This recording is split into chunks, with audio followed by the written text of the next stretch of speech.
Hit it. It's Friday, January 29th, 2026, episode 284. I'm Patrick Ceresna. And I'm Kevin Muir. This week, we welcome Craig Shapiro to the show. We have a fantastic discussion where we discuss the state of macro markets, where the opportunities lie going forward, and what it was like working with Steve Cohen. Then Patrick is back with talking charts, and it's a spicy session. So we've decided to go a week early. Absolutely. We had to get some talking charts, Patrick.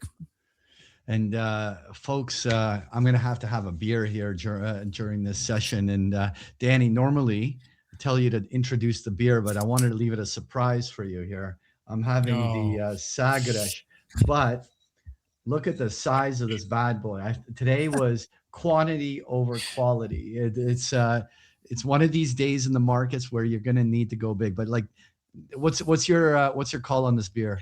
Do you know what? Like when you bring out the liter bottle of Sagres, you know the session is on. That's the way it works. All this right, is what happens when gold starts moving in $400 increments. No shit, buddy. No shit. All right. Give us some side effects, bud. Nothing in this podcast should be viewed as investment advice. Listeners should consult an investment professional before making any decisions regarding topics mentioned in this show. Side effects of too much huddle may include the gold parabola. I can't even say it. Psychosis, and I know you're going to leave all that in there. Geopolitical oil shock syndrome, Just having trouble with my words. It's just what you do when you make me go on an off week. And finally, the FOMC irrelevance syndrome. Well, that one is very relevant today. Yeah. It's so irrelevantly relevant. All right, so let's get the guest on. Before we get to our main guest, we thought we'd take a moment to play a brief clip from our Christmas special where Marvin Barth made the absolutely terrific call that Kevin Warsh would be picked as Fed chair. Well done, Marvin. Do you think the markets got it wrong with Kevin Hassett being the leading contender right now? Well, I'm glad they've moved that way. I've been saying that all along. I said it was either going to be Bessent or Warsh. When markets were at their peak with Hassett, I was saying, nope, it's going to be Bessent, it's going to be Warsh.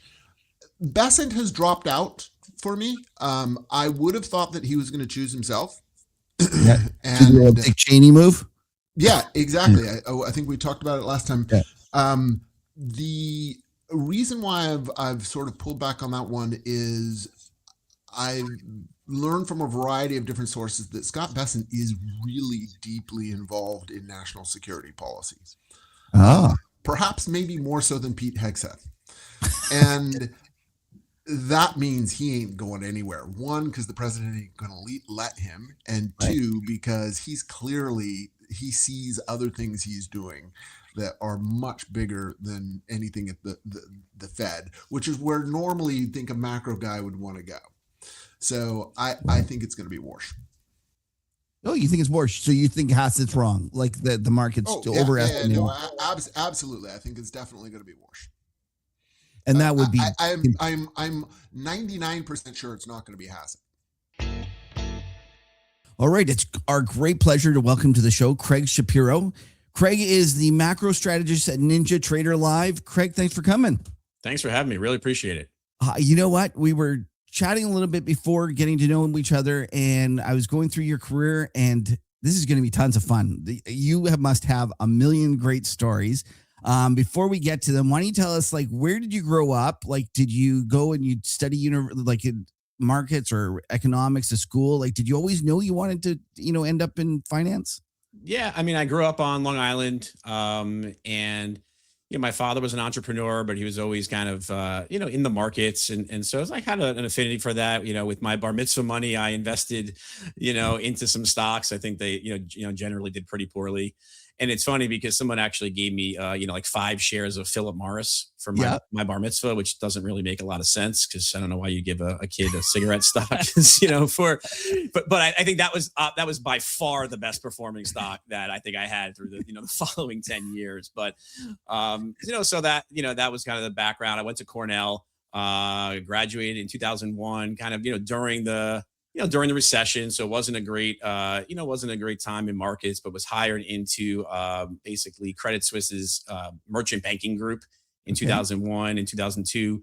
Not a ton of deal flow going on, a little bit, boring. And so thankfully, at the end of 2002, I was able to move over and I joined a hedge fund called Osprey Management towards the end of 2002, which founded by Dwight Anderson, and became the largest commodities hedge fund in the world, basically over the course of the next 7-8 years. And so great experience there. Yeah. And that was a terrific time to be at a commodity hedge fund, because that's like in the midst of the bricks, right? Like, I mean, it caught the bottom there pretty well. Yeah. I mean, basically, shift out of dollar, out of dollar assets, into commodities, China entering the WTO, massive commodity demand explosion, limited supply response, oil was moving, plenty to do in natural gas and copper and everything really. And so it was a great run there.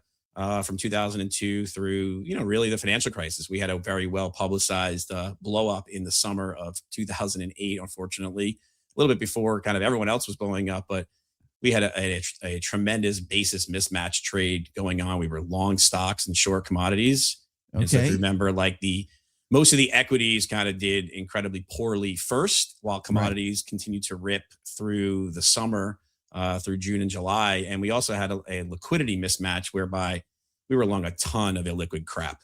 I mean, real garbage, right? Talking about the end of a commodity, towards the end of the commodity stock cycle, harder to find cheap stuff in the big cap names. So you move down the liquidity curve, you start buying, resources in Sierra Leone and in Kazakhstan and in Russia and a lot of esoteric places with high geopolitical premiums. And so when when liquidity starts to tighten up, those things go to zero, and that's basically where they went. And so unfortunately the equities fell first, and we had to basically stop out of most of our commodity trades, which ultimately really would have paid off through the summer and into the fall of 2008. Fund shut down. And so, I had to find something else to do. I was 28 years old. I was a partner there. I was the head of research, and had to reinvent myself. And so, I was going to ask actually, like, what your role there was. So you were the head of research, and so when you first came on, did you come on as like a research associate? I came on as a research analyst, largely covering equities in commodity industries that did not have tradable commodities. So think chemicals, paper, steel, shipping. That was my bread and butter. Obviously, the firm, broadly speaking, did everything in energy and metals and ags too. Other people covered those, and we traded all the commodities. So was there for about 5 years, and then the most senior analyst and head of equity research left. They went to start their own firm. I got promoted into the director of equity research role, became a partner. Had a couple of good years. We had a good run, made some good money, and then that 2008 experience, for a lot of people was obviously incredibly challenging. And for us, clearly it was, it was unfortunate. I was pretty young too, was the youngest partner, and my life got turned upside down. Just had my second kid in the summer of 2008. And then all of a sudden, it was all gone. So yeah. Terrible. You learn lessons. You learn a lot. You learn a lot of lessons at a young age. It's typically helpful. And so I'm fortunate for the journey. You have a good attitude about it, and you also, that's your second kid at 28. You had kids young. I do remember that period though, and it's funny you were saying how you were surprised about the liquidity that disappeared. I remember I was playing a lot of like just Canadian like small cap resource names. And a lot of them would come out as private placements that you have to hold for 4 months or whatever. And I remember saying to myself, like, I got nervous about the markets, and I was like, okay, I got to stop doing these because I don't want to be stuck into paper that I can't trade. And I thought I had done everything great, and I thought I had really trimmed everything up, and that there was no extra. And I was like, how did I lose so much money on so few positions? Like, and it was kind of shocking how quickly they went from like, $2 to 20 cents. It was really unbelievable. I mean, because we had such a large fund, we had a huge publics fund and a private equity fund as well.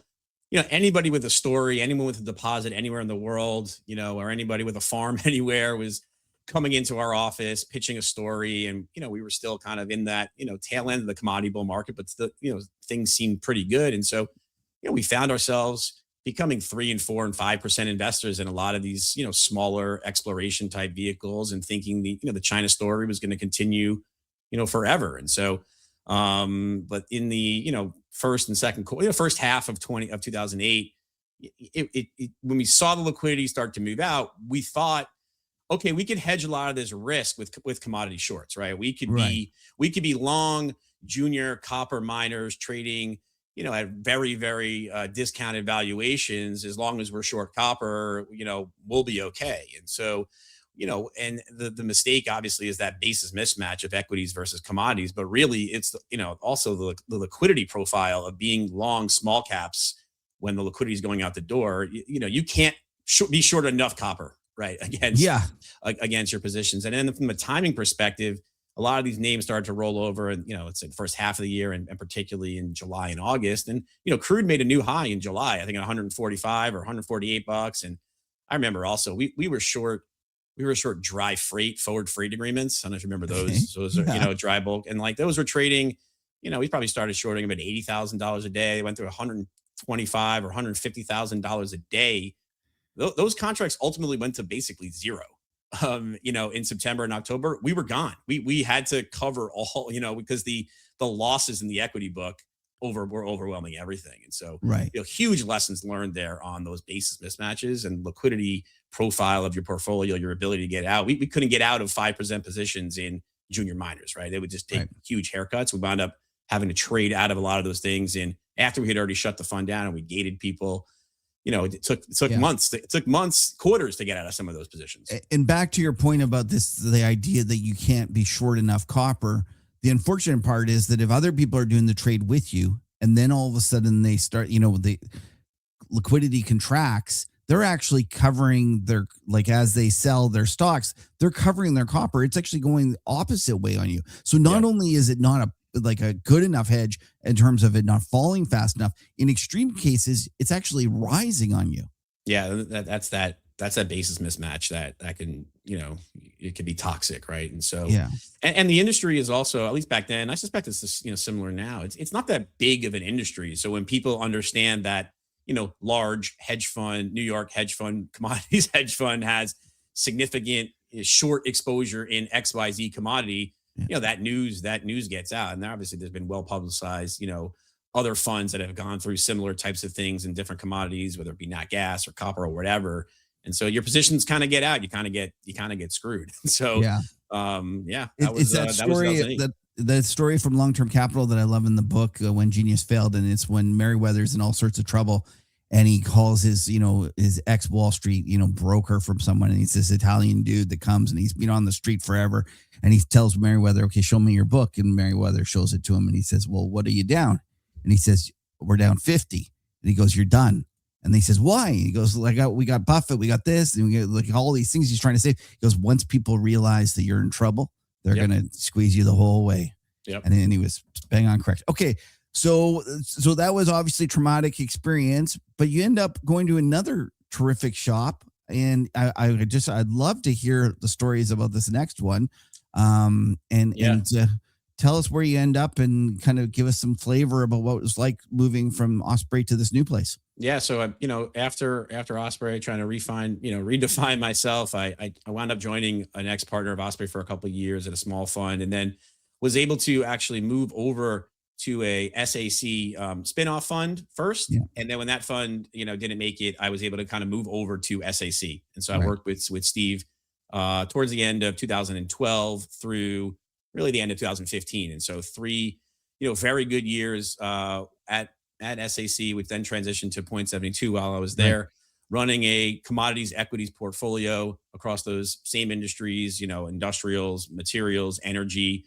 Had a team of 4 analysts working with me at the peak, managed a good deal of capital, had 3 very good years with Steve. It was an incredible experience. And, the low net community often, at least back then, it was harder to find, long, short portfolio managers that could be successful, because the correlations are not necessarily in the idiosyncratic, right? You need to get the commodity right. You need to get the macro right. You need to get the dollar right. And a lot of folks who traded these spaces kind of didn't do that. They were busy trading Rio versus BHP, or IP versus Packaging Corp, or Dow versus Lyondell, whatever. But Steve allowed me the opportunity to be a bit more directional, which was great, which is why we were, pretty successful, because my, prior experience of nailing the commodity cycles was very helpful. So we had, very good years, trading these commodity related equities in a more directional basis. And we're able to, balance the risk, balance the nets, balance the beta with, using index hedges or at times commodity hedges. So it was great. We had a great run there. I sat,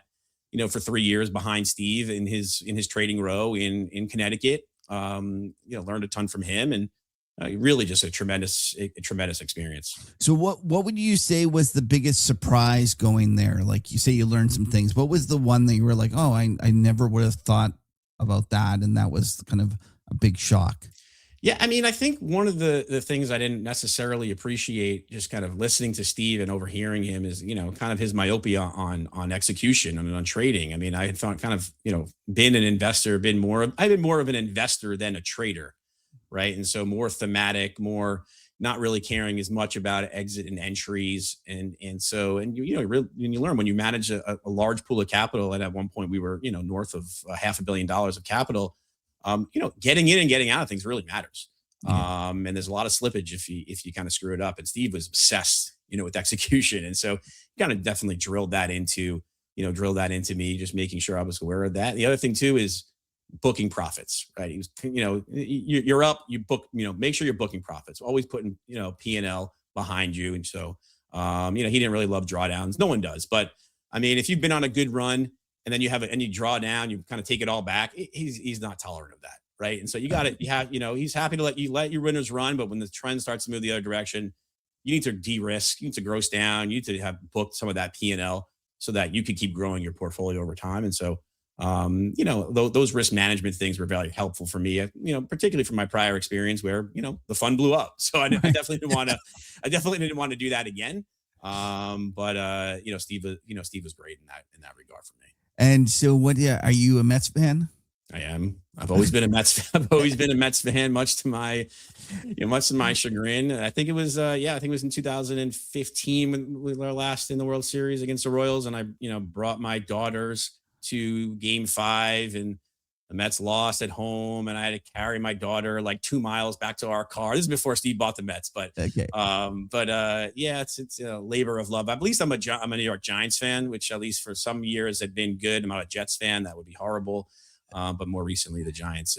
So what do you think about Steve's moves recently with the Mets? Yeah, I think, he's trying to, I think they've been good. I mean, he's doing what he can. I think he's trying to run the team a little bit more like a business in some degree, but I've liked the moves. They've but look, sometimes, and I think the other thing too is when if he makes mistakes, he cuts risk, right? He makes an investment. It doesn't work, whatever. He's paid a lot of money for it, but he's like, look, this isn't working for us. Like, how do we cut it? And I think that, that portfolio, the risk manager philosophy, it's hard to say you could do it with people too, but when you're the owner of a baseball team, you can. And so, hopefully the next couple of years we'll get the job done there. My favorite Steve story is in the GFC. I think he was having all of his traders, and a lot of them kept trying to buy the dip, and they kept getting run over. And eventually, I don't know if this is true or not. This is the story I heard. Eventually, he just said to everyone, "You go home. It's me and whatever, this guy, we're trading the book for now." And for like 6 months or whatever, as they kind of went through the really turbulent points, he took over. And I think that discipline in terms of the risk is really, truly what made him different. Yeah, he's maniacal about risk management and execution, trading execution. Look, he gets, obviously, he's got 100+ portfolio managers delivering him great ideas, kind of all the time. So he's got, he's playing with, the better names or worse names if he's on the short side, but still, exit and entry and reading the tape. I mean, he's been doing it forever. He's probably the best that's ever done it from that perspective. And so, yeah, when it's time for him to take over, he just, he takes over. And probably the same thing with the Mets, right? Like, he makes this, he's not afraid to make the decisions. He's not afraid to make hard decisions, make cuts, redistribute capital, and kind of keep it moving, keep reinventing himself. So okay, it was a good run. And basically, what wound up happening towards the end of 2015, I went with him to the idea and said, "Look, I want to run a little bit more directional, a little bit more volatility.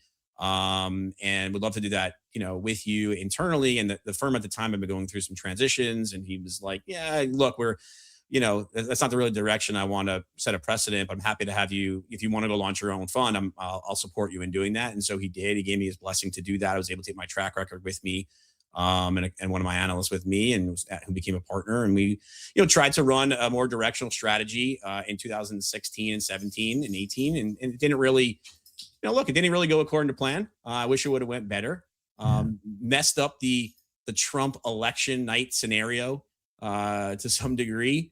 And so, made a bet, tried to get the fund off the ground. It did, but it didn't really work out. And so by the end of 2017, we shut the fund down. And then I've just kind of been bouncing around, doing trading a bunch your of own different things. account. Yeah, basically for the last few years, kind of just been trading my own account, my own family office money. And then more recently, I've been doing some more financial consulting, more strategy work, very active, obviously, on social media and on my Substack. And then, very recently kind of joined up with Ninja Trader, which is the largest futures retail broker in the country, and have become the macro strategist there. So I've been there for, as a consultant for the last 3 months, and then joined full time earlier this year. And, trying to just give expert guidance, cross asset macro guidance to, the retail trading community. I'm on the live show in the mornings and do a Sunday show. And so, yeah, it's been very continue writing. And so it's been a very, very good experience. All right. So there's lots to talk about in terms of the market because it's quite a week that we've chosen to have you here. It's perfect. I guess let's just start with the gold and the silver. Today we're taping this Friday after the market closed. Is that the largest one-day move ever in silver? And someone reminded me today that that the move lower in silver today is equivalent to where silver was trading at a year ago. So, basically, we wound up being at one point today. I think we were down $40, and silver was $40, so less. It was in the mid 20s or mid 30s about a year ago. So, I mean, what a historic run in silver, in precious. Even more commodities lately. I mean, it's been kind of wild. And look, I mean, part of it obviously is supply demand driven, fundamental base. Part of it is this dollar debasement phenomenon going on. Part of it is just leverage and speculation and everything that's going on there. So it kind of has hit the trifecta of euphoria, and the volumes have just exploded, right? Futures volumes, options volumes today. I don't know where they closed. I saw at one point SLV had traded like over 5 million options contracts, mostly for expiry today. So it's been a pretty crazy run, and huge reversal now we're seeing in precious. So now, do you feel that the rally, obviously it became a speculative, frenzy towards the end, but let's, one of the things you mentioned was the debasement trade. First of all, do you think that was a legitimate worry? And then with war coming, is the debasement trade off the table? Where do you stand in terms of like how much of this is just a correction in a larger, move that we should be, expect these sorts of corrections, or is this the final end of this kind of frenzy? Yeah. I mean, look, I do think that there is, obviously precious as an asset class trades highly correlated, but I do think there are some differences between the gold component and the silver and et cetera component of it. Now I think there is, I think silver really did kind of drive a lot of this, higher because of the supply demand imbalances and how much silver is needed in solar panels and in AI. And so there's a dynamic in play, I think, about the needs for silver in the future, and the physical needs and, whatever China is doing on export controls or not. And obviously there's been a shift kind of in the mentality of countries wanting to procure and hold their own resources. So there's some dynamic, further dynamic in play there potentially in silver. I think silver is less of a debasement trade. Gold is clearly more of a fiat debasement trade. Look, we've seen, really since, probably the first quarter of 2022 with the Russia move on Ukraine and the sanctioning of reserves, we've seen how gold has been reintroduced as a neutral reserve asset, and treasuries and sovereign bonds have declined in that role. If governments can kind of just come in and expropriate your reserves, as a country, you're going to hold reserves in that country. And so I think that dynamic really surprised probably the rest of the world when the US and EU kind of decide to do that to Russia. And so I think gold has disconnected from, the real rates trade because of that. And that trend has been in place for the last whatever, close to 4 years. And I think with respect to what Trump has been doing more recently, look, he's in favor of a weaker dollar in order to bring back manufacturing, reshore in America, bring back jobs. And the only way we're going to do that is with a much weaker currency. He wants rates lower. He wants to, put up export barriers and trade and tariffs. And so in order to do that. And so we're seeing, again, another reason to have the dollar be debased. And so gold kind of picks up some benefit from that as well. More recently, too, this move in Venezuela of coming in there and just kind of taking the oil. Right. Well, I mean, it wasn't really our oil to be taken. Right. Other countries have investments, including China, have investments in Venezuela. And so if the U.S. is going to be more aggressive in just going out in the world and taking things from other people, well, those other people who own things in dollars are going to think, well, maybe I need to own less dollars. Right. Maybe I have to have my excess trade balances stored away from anything that's, tied into the dollar. So gold really picks up, the incremental from that too. And so I think, gold was, silver was driving gold higher, and then gold helped drive silver higher, and kind of was this back and forth, dynamic in play. And then look, I think the comments earlier in the week from Trump about being okay with the dollar moves kind of led to this, I don't know, just led to this kind of maybe his final, not that it's final, but certainly it's what seemingly a blow off top in gold the other night. Kind of got, I don't know, was that last night? It was 2 nights ago at this point, but kind of got like up to, I think we got up to like 5,600 in the Asia session. And clearly what we've been seeing, right, is we've been seeing Asian demand for precious has been strong. Like every night we come in and the prices are up. And then in the US, it's, we kind of check back a little bit. So clearly the metal is flowing east. Asian countries are trying to procure more resources, store more wealth away from dollars into precious. And so is it over? I don't think it's over, but man, I mean, the moves today are, have to be clearly we're historic. And the volatility has just been, face ripping, right? And so if you're a risk manager and you're looking at guys who trade these metals, you're telling you got to take your risk down, right? I mean, the VAR shock potential is elevated with volatility. And so I think you just kind of got to the point where the risk were too high. My friend who trades this stuff pretty actively, he's like bid ask spreads in silver options are just you could drive a truck through them. Right. This is happening in natural gas also early in the week. Just so volatility across the commodity space has just gone through the roof. And so I think through the course of the week, we've probably started to see risk managers giving taps on the shoulder to folks to start de-risking these portfolios, which when there has been such a highly correlated move to start the year between weak dollar trades, precious metals trades, EM equity trades, kind of all moving together, you start to now have a little bit of a crescendo effect here, right? As the dollar stopped falling and started to have a little bounce, then you get the volatility in precious and some turnaround there. And then today, you're finally starting to see the last 2 days, EM equities starting to underperform. Aussie had a blow off top the other night, has corrected. Right. Mexican peso blow off top has corrected, right? So you're starting to see a little bit of a crescendo here of risk off mentality over the course of the last 48 hours. I think that's likely to continue into next week. The war stuff maybe has a little bit to do with it, but I think really more it's about portfolio de-risking, de-leveraging, similar to like what we saw in August of 2024 with the yen carry trade unwind, or even February of 2018 with the Volmageddon, right? Just, these episodic vol events that force system deleveraging over a very short period of time to cleanse positions. I think we're in one right now. Do you think it expands to even to equities?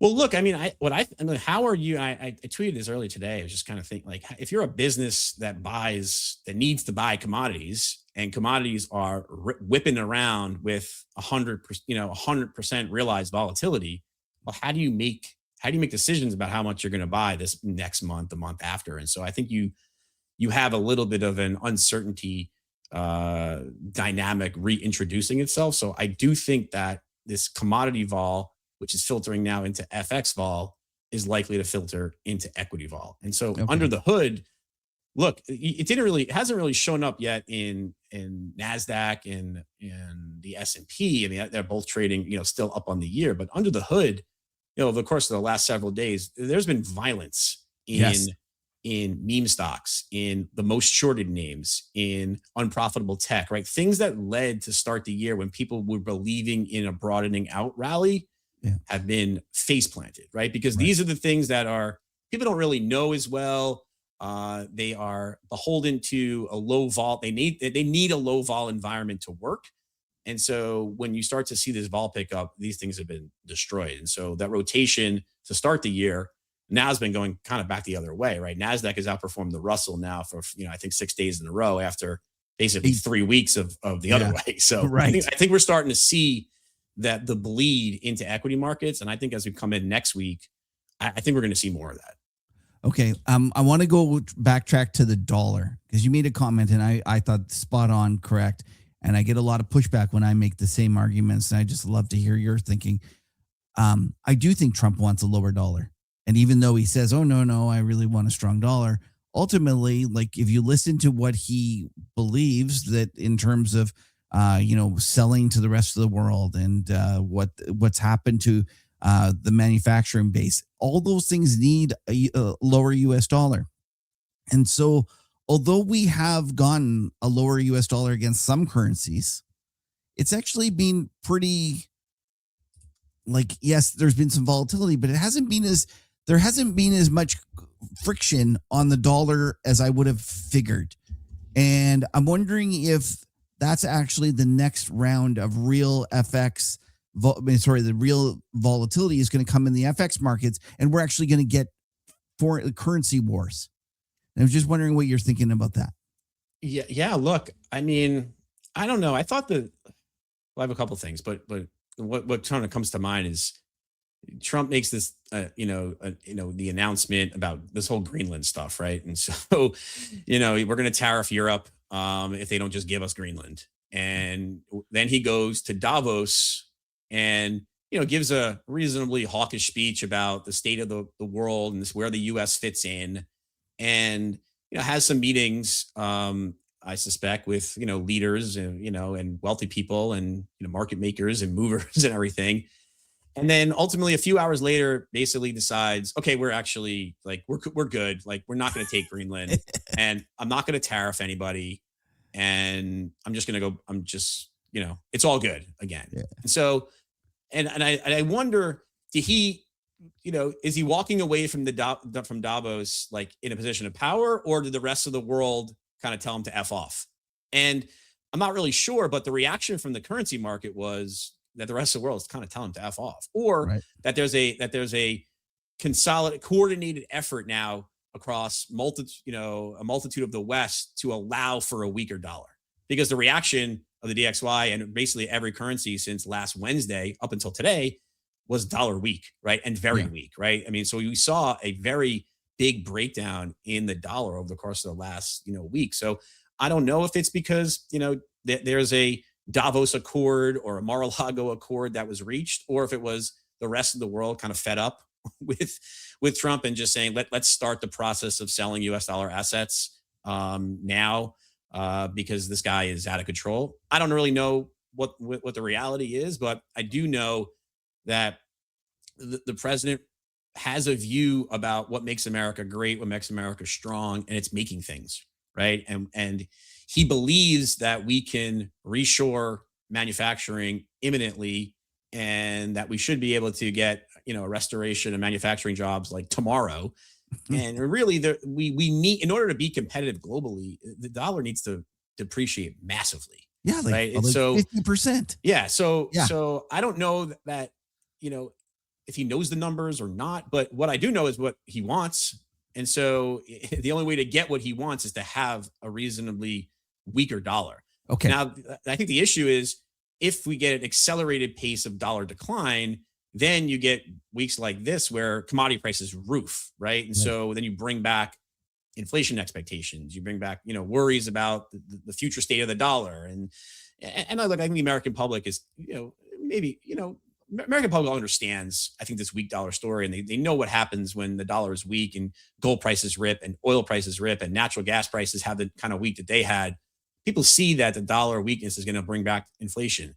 And so maybe we can't have a massively decelerating dollar quickly, but I think the trend will be lower. And so I don't know. I do think it's interesting that he made those comments. The dollar kind of makes a new low, and then almost immediately after, Besson comes out and is like, that that's not true. Yeah. Well, we always favor a strong dollar. Scott Hassett was out this morning, kind of saying we favor a strong dollar. And then the Warsh pick, I don't know. I mean, I don't necessarily think the Warsh pick has much to do with the dollar move today. I think that, it's really more about unwind. But if you think about Warsh, I think he's for lower rates, but a smaller balance sheet, right?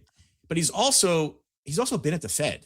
So I think there's a dynamic in play here where Powell, who is largely threatened to stay on for another 18 months because he was concerned about the Fed pick, now I think has a really more difficult time staying on and justifying that decision, because Warsh is clearly qualified. He's already been at the Fed. Yeah. I think it would be bad form and practice for Powell to stay on just to fight independence when the guy who's being put in there was already on the Fed. So yeah. I think that, I think potentially what happens here is maybe there was some sort of deal that was made. Warsh is picked. Powell leaves. They also drop the DOJ case. Powell goes off and into the sunset. And then Trump's able to, bring Myron back in for Powell's seat, later on. And then you have, a larger component of the Fed where there's doves, and they do drive the front end yields lower. Yeah. And they do work to actually lower interest expense and bring down, the budget deficit that's associated with interest. And so, but again, I think that helps kind of lower rates will help bring the dollar down too in their mind. So I see the dollar as continuing to weaken. I mean, I look back to where we were in, end of 2017, and DXY was under 90, right? Mm-hmm. I mean, so we're at 97 change now. I think, I wouldn't be surprised if we saw, a reasonably weaker dollar here over the course of the, let's say the next 6 months or so. One of the things about Warsh, though, is if you look at the history of where he's been, he's generally on the more hawkish side. Yeah. And so it's kind of a lot of folks were scratching their heads going, why did he pick him? He doesn't seem like it's really what Trump's looking for. Any theories? Oh, any conspiracy theories or any just theories in general? Or just comments about. Yeah, look, I mean, I think Hassett was a very tough pick because I think he's seen as more of a lackey for the president. Yeah. And I think the bond market would be more concerned about him. So I don't think he was, and I think Reader was probably an interesting pick, but I don't think Trump knows him, right. Per se. And so I think Trump kind of feels like he was kind of forced into Powell, even though he didn't know him. And I think he regrets that decision. And so, and I think, look, he put Waller out the Fed too, but I don't know. I don't get the sense that there's much affinity between Waller and Trump. And so Warsh is a Trump guy, right? There is, a long history between Trump and Warsh's father-in-law, and there's Warsh is kind of in the know, and Warsh, knows Druckenmiller, and Besson worked with Druckenmiller, and I mean, so there's a reasonably incestuous relationship between all of them. So I think Warsh, was a pick that Trump could feel very comfortable with. And look, over the course of the last several years, Warsh has shifted from, that original hawkish bias into, something a little more different. I don't think it's necessarily because he was advocating for the Fed chair, exclusively. But look, I think there's an interesting dynamic here where if you lower rates and you bring down the balance sheet, that you're actually achieving more of a Main Street over Wall Street dynamic. And if you believe that that's what Trump is actually wants to do, and we could argue maybe he doesn't really want to do that. I think he was elected to do that. Right. But he did but he did get concerned about that in April, right? With with the follow-on of Liberation Day. And so he did taco on that view. But I do think he is, wants to be seen as more of a populist and wants to make more strides for Main Street. So look, I think part of the issue for Main Street is that asset prices are way too high. Right. And so he can't make Main Street win without Wall Street losing. Right. Because of the pricing of the stock market. Right. So I think there's an argument to be made that if you can bring interest rates down and lower the cost of borrowing for the government and also for people, that you'll reduce the deficit, which can help control the long end. And you reduce the size of the balance sheet, you take some of the froth out of the asset markets. And look, is it going to work? I don't know, but it's better that we've seen tremendous, the K-shaped economy is growing even wider, right? I mean, the disparity between the 1% and everybody else is growing to never before seen levels. So it's not clear that continuing on a path of trying to just push the stock market higher and have more and more people fall into lower part of the K is going to work. So this is another work. And so I think Warsh, a plan to reduce the size of the balance sheet would also bring rates down, actually, could fit in with what the president wants. And if you think about what Bessent can do, right? If you think about the shifting the size of the balance sheet lower, people are concerned, well, that means the long end is going to blow out and yields are going to move higher. But if Bessent controls the supply of duration, meaning he doesn't ever really turn the debt out, he stops issuing 30s, he issues less 10s, then we'll be a little bit more starved for the long end. That should put a bid under the long end. So you can actually kind of, down, phase shift the entire curve lower. Maybe it would work. And I think that in that environment, the dollar probably will continue to grind lower, but it won't collapse. We won't have this hyperinflated commodity environment that people are concerned about. And so, I don't know. I think, after 24 hours of thinking about it again, I'm like, I don't know. I think this is a good pick if you are of the view that Trump wants to care about Main Street over Wall Street, wants to address the affordability issues, and wants to get reelected. Because right now the polling data is not working in his favor. And so he needs to do something to help address that polling data. Can he pull off a asset price decline that doesn't really screw everybody over in that way? I don't know. But is it worth a try? I mean, I think so. You know what the funny part about it is? I was smiling because this idea about starving the long end of duration was what Bessent and Moran were having fits about in terms of Yellen doing it. And the ironic part was she wasn't even doing it at the time. The balance sheet, the treasury, the stock of treasury debt was the longest in history. And she was just trying to pull it back from this extreme longness. And now, so they're sitting there shitting all over her, talking about all, how she's irresponsible. And now they're going to do it, which I have no problem with them doing it. The hypocrisy bothers me. That's what bothers me. Yeah. I mean, no, I agree. I mean, but I think, and look, as a country finances itself more in the front end, that's going to be bearish for the currency, right? So it actually kind of serves the purpose, right? And so as long as they can control inflation, which is a tough ask, but they'll have to, look, what's Trump trying to do, right? He's coming after profit margins, right? He's coming after the drug companies. He's coming after the insurance companies. He's coming after the banks on credit cards. He's coming after defense companies, right? But again, the hypocrisy, though, imagine if Biden had said, isn't Elizabeth Warren all for the 10%, limit on the credit card? Because it's a very leftist policy. And I have no problem with it. Fine, choose it. But just be honest about, don't be against it just because someone else is against it. And, it's only when you're in power. Anyways, let's go move it away from politics and let's go back to the stock market. And I thought you had some really interesting things about the pain that's happening below the surface and like underneath the covers. What do you see there? What are you worried about? And what are you watching? Yeah, I mean, what we had, obviously the AI story has been the story, or at least was the story last year. Mag 7 and affiliated names. And so look, as we kind of entered 2026, though, the narrative on the AI CapEx story had begun to shift, right? We've moved from an environment of funding all this growth with internally generated free cash flow to one where hyperscalers are hitting the debt markets more.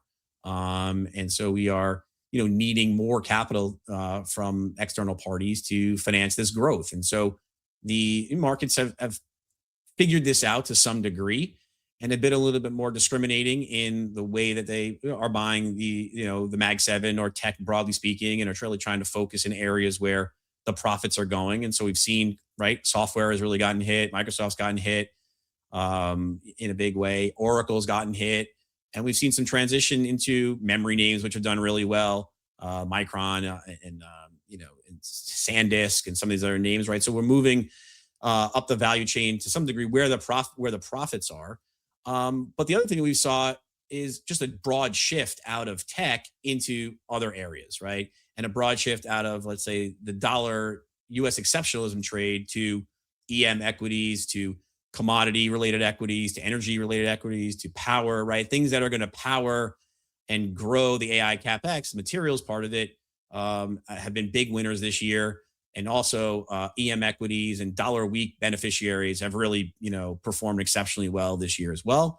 And so those have been really the leaders, for the last, really for the last three weeks or so. But this week I thought was a interesting transition week, and we started to see a little bit of a shift back into quality over crap, into some of the Mag 7, into NASDAQ, out of Russell. But really under the hood, what we've seen is some of these leaders have really gotten, destroyed. I mean, unprofitable tech is now down 12% on the year after being up 12%.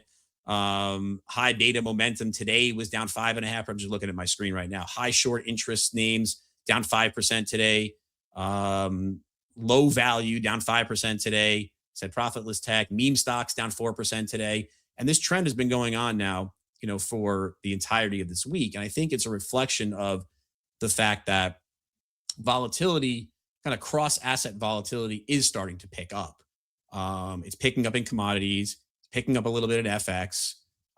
It's not necessarily showing up to the degree in NASDAQ and S&P yet, because those are driven day to day by the exorbitant amount of capital that's in the zero data expiry sell vol strategies, right? And so you have this kind of weird dynamic where the indices day to day are driven by this sell volatility trade, but under the hood we get kind of violent rotations and violent dispersions. Implied correlations have largely been through the floor low, because we get the indices are kind of pinned at a certain level, and day to day one stock's up, one sector's up, the other one's getting killed, and it kind of creates this balance at the overall indexes. But I think we're starting to see, in this week, in the last couple of days, with the indices being a little bit weaker, I think we're starting to see this cross asset volatility seep into the equity market. And I would expect that next week, if the dollar continues to rally, then the crowded trades that have worked this year are going to continue to underperform. And I think are going to start to drag down everything else, right? Weak dollar trades, precious metals trades, EM equity trades have been highly correlated. They kind of all started to break this week. And I think next week, if the dollar continues to rally, we're going to see a broader kind of vol up environment that is more concerning for equities as an asset class, over the course of the next couple of weeks, I think. You touched upon the dispersion trade there, and the fact that we've had this extreme low correlation amongst the index. And I've been fascinated by it, and it's truly just like dominating the way that things trade. Do you have any theories on what's causing it? You mentioned zero DTs. Do you think that obviously you think that's a factor? Is that the main factor? Are you worried about those auto callables, or is it just a larger macro issue? And more importantly, what do you think might cause this low correlation, low index vol trade to break? Yeah, I wouldn't characterize myself as an expert. It's more of I'm watching it and seeing it. I know Jem Carson talks a ton about structured products issuance, and the dynamic in play there, and how much money is tied into the S&P and the index. And so and I think zero data expiry has a big impact on this, because every day we have crazy amounts of capital that are just in selling selling vol strategies, and selling options. And so it kind of makes it more difficult for the indexes to really move uh, in a large way. And clearly there's certain times of the month when these flows matter more than others. As you get closer to expiry, that they're even, the pin risk is even higher when we get through expiry. The window of potential weakness where other things can matter is higher, but still it makes it more difficult for the indices to break. So I don't necessarily know what's going to break it, but what I do know is that what you need is a pickup in volatility. And so the question is, where can we get who are the volatility accelerators, right? Like what are the actors in the global economy that can help reintroduce volatility back to the markets? Because once we get volatility moving higher, then the impetus to just sell volatility every day gets declined. Those people start to lose money. Vol control funds who are tied into volatility deleverage their portfolios. That could lead to some selling pressure. And so, where are the volatility accelerators? Well, Trump is one, right? He clearly at times will introduce volatility, into the tape. And I actually think to start the year, after 4 or 5 months toward to end last year, where he was a volatility suppressor, he's actually become more of a volatility accelerator now. I think it's because the polling data is terrible. And so he's trying to do things now to shake things up, whether it's, again, the credit card caps, the defense stuff, the home building stuff, even the geopolitical stuff. Obviously, that's not necessarily markets, but that does introduce volatility. And then Treasury has the ability to introduce volatility. I don't think they're really doing much, right? They're kind of have their plan for issuance. They announce another QRA, quarterly refunding announcement update, next week. I don't suspect that they're going to do anything there to increase or decrease the supply of bonds, but we'll see. The Fed is another potential, but as we saw earlier this week, Fed's not cutting rates, Fed's not raising rates. They're not really introducing much volatility. The place that I think you could get more volatility is in the oil market. And so I think it's very interesting that oil prices have been grinding higher, moving higher. There's obviously a very high correlation between oil price momentum and yields. And I think it's interesting, 3 weeks ago, oil company CEOs were all summoned to the White House to speak with the president about investing capital in Venezuela.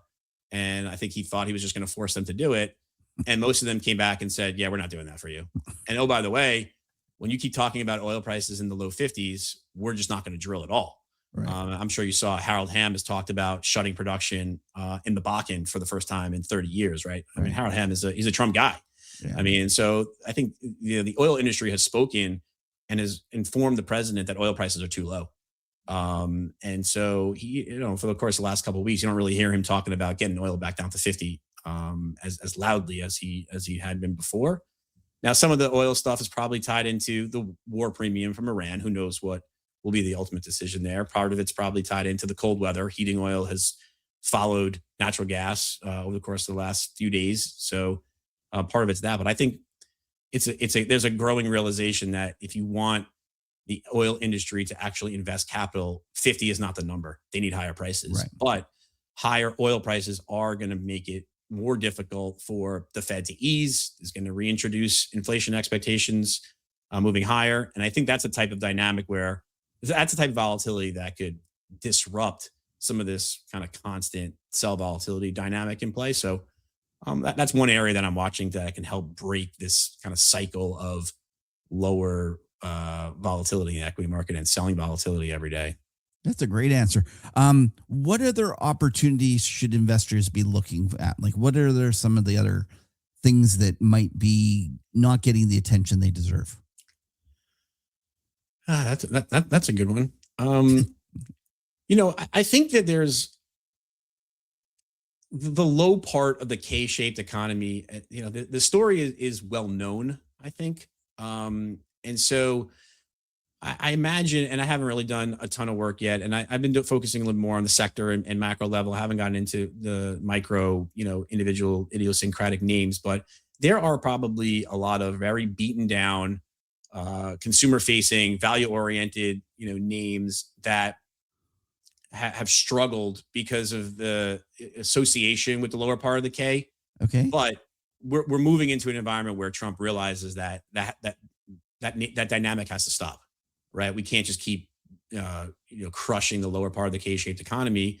And so maybe there are some opportunities there on the consumer staple side or low end retail side, dollar stores, things like that, where can benefit from an eventual flow of capital away from some of this high end consumer facing names and lower end consumer facing names, a shift out of the AI capex story into some value oriented names. I think that's an interesting area that's maybe getting a little bit of that's not really discussed all that much. Because look, I think the AI story is discussed ad nauseum. I think people do understand the resource constraints from power, from materials, from copper, for uranium, for silver. People are discussing these things. Yeah. I think there are opportunities here because I don't think the story is going to end, but I think people to kind of know about them. So, all right. One final question I have for you is if you were interviewing yourself, like what would it be the question that I missed that you would ask yourself? I mean, we've talked about the dollar, but I think the understanding or what's going on with. I'm not an expert in Japan, but I do think it's important to have an understanding of what's dollar yen and the dynamics there. Are we due for dollar yen to go to 200, or are we going to check back here to 100? The dynamics in play there between the U.S. and Japan, I think, are of paramount importance, and certainly as it pertains to also China. We haven't really talked about China all that much, which is interesting because China's a big economy, and so we really haven't hit on that. Which is and look, I think China has been kind of operating a little bit in the background here. Not too many headlines, not too much, but they're kind of just doing their thing, right? I think people would have expected them to have more of a reaction to what happened in Venezuela, and they just haven't had an outward reaction. I suspect they are doing things behind the scenes, export controls, restrictions, different things with the RMB, and such. And so, those are probably some areas that we should talk about, or we could talk about it in a sure. Let's get into it. So, China and Japan, are they both investable? I mean, I think so. Yeah, I think we're going to continue to see capital shift out of U.S. assets because of what the administration wants and is doing, and also because of the allocation to U.S. assets across global portfolios is just way too high. Yeah. And so, as we move small bits of capital out of NVIDIA and Apple and other names, it can create large percent returns in some of these other markets. And so I think if what could happen here in the course of the next few weeks is if we get a check back, in the dollar, where the dollar rallies for a period of time, kind of cleansing out some positions, people should be thinking about, buying the dip in Japan and maybe Chinese equities, sooner than they're looking to buy the dip back in Mag 7, let's say. And so, I mean, Japan has deficit spending going on, reindustrialization, military, variety of things. And repatriation of capital that's going to be going back. Like yields on JGBs now are enticing for Japanese insurance companies versus currency adjusted yields in U.S. Treasuries. So I think we're going to continue to see that kind of flow that can help finance what the deficit spending in Japan is going to do. And I think the Nikkei probably does a lot better over time after 30 years of doing not a whole lot. So I think there are interesting opportunities globally, which as a more of a U.S. focused investor, I need to get smarter on, right? And I think more people need to do more work, or find managers who are focusing in those areas. And the capital is going to continue to look to shift, out of the U.S. and into some of these overseas markets. So that's great. One last question we'll get you with here is instead of doing my Trader's Desert Island, we're going to do an old one. We're going to do throughout your career, if you could tell us a story about at one point somebody that was kind and helped you, and kind of just share that, what they did for you and why it was important. Yeah, no, I think I mentioned, so after the whole Osprey experience, I bounced around a little bit. I joined a firm called Plural Investments, was run by a guy, his name was Matt Grossman, who actually had worked at SAC prior. And he tried to launch and ran a multi-manager portfolio. He gave me the first opportunity really to run my own portfolio by myself. And so, prior at Osprey, I had run a carve out, but Dwight was still the overall portfolio manager. Matt gave me the opportunity to run my own portfolio at Plural in these industries, kind of taught me about risk management, taught me about portfolio construction. And then when he wound up shutting the fund down in the summer of 2012, I was one of the 3 portfolio managers with him kind of at the end when we tried to, run a center book portfolio, and he decided he didn't want to do it anymore. I was like, look, man, I need some help. He's like, don't worry, I'll make a call for you. And he is the one that called Steve and said, I have one portfolio manager from you. You have to hire him. And Steve hired me without ever meeting me. And so it was Matt. I owe a lot of my career, to that transition of events. Matt calling Steve. I eventually did meet Steve, and we did talk. But he really did hire me before we ever met. I had met several other people internally at SAC, but that decision making process and Matt's generosity, even though it didn't work with him kind of paying it forward and helping me land on my feet. I'm forever grateful for that. Oh, that is a great story. All right. So before we let you go, why don't you tell us about your current gig? Plug what you want to plug. You have a Substack. You're on Twitter, as you mentioned. Give us the whole spiel. Yeah, I recently joined Ninja Trader Live. Ninja Trader is the largest futures broker in the country for retail investors. And what we have is, I work as the macro strategist for Ninja Trader Live, which is our media facing presence. We host a live streaming trading channel on YouTube throughout the course of every trading day. I'm on in the mornings from 8 to 8:30. We do a macro panel every morning, me, Anthony Crudelli, and Shy Girl, who most people are probably familiar with. And we talk macro every morning. And then throughout the course of the day, we have traders live streaming their trades and their ideas. I also host a Sunday show, kind of a market prep show with a couple of the traders. It's great. I'm also on X at CES921. And I occasionally write on my Substack. It's called the Aletha Narrative, which is named after my wife. And it also means truth in Greek. And so, come find me. I love to mix it up on Twitter, get into some, of the hot FinTwit debates. And I really appreciate you having me on here. It's been a great conversation. I've really enjoyed it. And my trouble was I was sitting here going, geez, I agree with too much of it all. We very much think alike. Craig, thank you very much for your time today. Thanks, Evan. All right, Patrick, time for talking charts. Lots to talk about. Kev, I'm going to need to get the neck brace from the serious whiplash that is occurring. Like, is this not insane? Okay, first of all, I'm just going to do a courteous shout out to you, right? For now, what? you made the bold call, which inevitably had every chance of happening, but you always made the bold call that there's going to be a week we're going to rip like $1,000 an ounce. Yeah, we didn't get it though. Well, you know what? We're close. Here's where I'm going to give it to you. Okay. It was 1,000 in 9 days. Okay. Right? Like, okay. So that's very kind. Yeah. You know what I mean? Like 1,000 in 9 days, 1,005 days. I mean, yeah, I get it. But we did have a 500-point move in an incredibly short window of time on gold. So anyway, kudos. Like, we finally have seen like this parabolic move in precious metals. I want to save it. We'll talk. Or do you want to start with precious metals? We might as well start with it. Because this is where the action is like unbelievable. It started first with silver.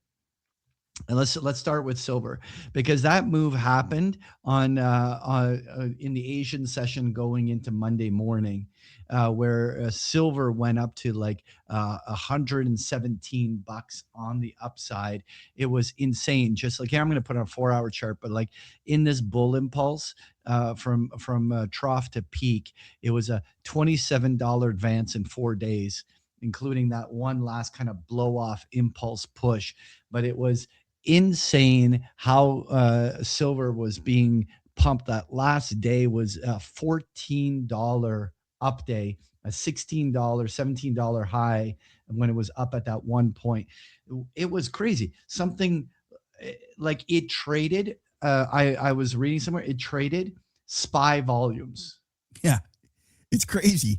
Even today, by the way, we're recording this. I'm having trouble with the words today. We're recording this on Thursday, and I saw something that one of my brokers sent me. He said that GLD has already traded $25 billion worth of shares today, which is a all-time daily record, and it's only 1 p.m. Yeah. Like the volumes out there are just obscene. It is like this is gone full mental. Everybody needs a piece of the action, and everyone's trading it, and it's going. So silver had, and this is the crazy part. Okay, so after that move on Monday, I'm going to put on a 1 hour chart, but after that move on Monday, it blew off that peak at on Monday, and then sold off $16, 14% from peak to trough in 3 hours. Yeah. In wild. 3 hours. It like absolutely insane. And then, when you think that, oh shit, you're getting that blow off top. No, it rips right back up. Like just unbelievable. It is true. That is actually the most surprising part of the action, don't you think? Yeah. It had it looked like that was it. It looked like a climax that, was going to be. And then boom, it just sprung right back into action. Like a 16-year-old. I'm wondering, and I'm curious if could be one of the contributors was that when silver made that reversal, gold didn't, and kind of gold kept going up. And it was, and I wonder how much it played a role from a sentiment perspective, where people are like, no, clearly the precious metals haven't thing. Just silver went a little too far. It's a buy and dip. Like I'm just wondering how much of that could have played. No, I have no idea. People are asking me now, like about stuff, and I said, like, the reality is that this is pure emotion. There is I have no value add to actually add. Because the truth of the matter is that nobody really knows what's going on out here. It's the hysteria of the masses, and where it ends, who knows? Like we could be recording this at the day of the top. We could do the same thing could happen to us like right now. It looks like we had this big, huge emotional update today in gold, and then it went down, a couple $100 or 400 from the highs. But now, like, what if we just rip back tomorrow? Who knows? So. But then it repeated again today. So today, silver was ripping to $120 and hitting a high after the market opened near 120 plus on the upside, and then a peak to trough drop in like an hour and a half. By the time I was finished my webinar for what I do for Big Picture Trading members, the thing dropped $15 in an hour. Yeah. In an hour. The other one took 3. Like this is insane. Now, what's going to be the big tell here, Kev? I'm going to give some market timing right here. This rally on silver was just a Fibonacci bounce on the upside, and it's rolling.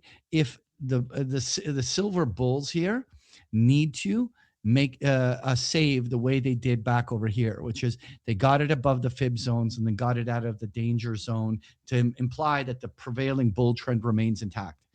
And like you notice, every moving average test was supported. Every Fibonacci zone was supported. Dips were being bought. In other words, it was one day, like a 3-hour drop, but then the price action actually went back to an accumulation thing that we're about to get the tell right here. Maybe even while we're recording this live, we can come back to this in 20 minutes and we'll see. But but if this thing rolls over, my call here is if we're under 110, and we're, by the way, recording this Thursday in the late afternoon. So if Friday we're breaking below 110 on the downside, odds are we're going to potentially tomorrow be even at 100.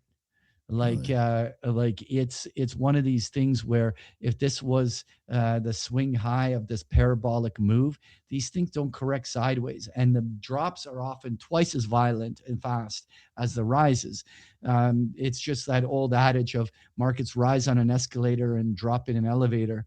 And when everyone smells that the blood is on the streets, then they can't hit that exit fast enough, and it creates that liquidity air pocket that always blindsides everyone. All I can say is that's not an escalator that I want to be on, because that's one steep escalator. That's you got to hold on, be strapped into this thing. But anyway, back to gold. So silver had this move. Gold joined the party. Goes like we were above 5,600 this morning, and then down to 5,100 within like a couple hours. Again, like actually, it was all mostly in 1 hour. I mean, we hit 5,600, but we were down about 5,550, and 1 hour we were down to 5,100.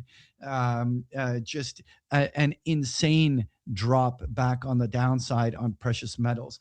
Now, look, I'm a long-term bull in gold. Obviously, the theme behind gold is that there's generally a debasement drift of currencies over time. The gold rises over time. It's bullish long-term as a preservation of capital asset. But this is not a capital preservation move. This is a speculation move, and you have to differentiate the long-term drift higher versus short-term speculative peaks.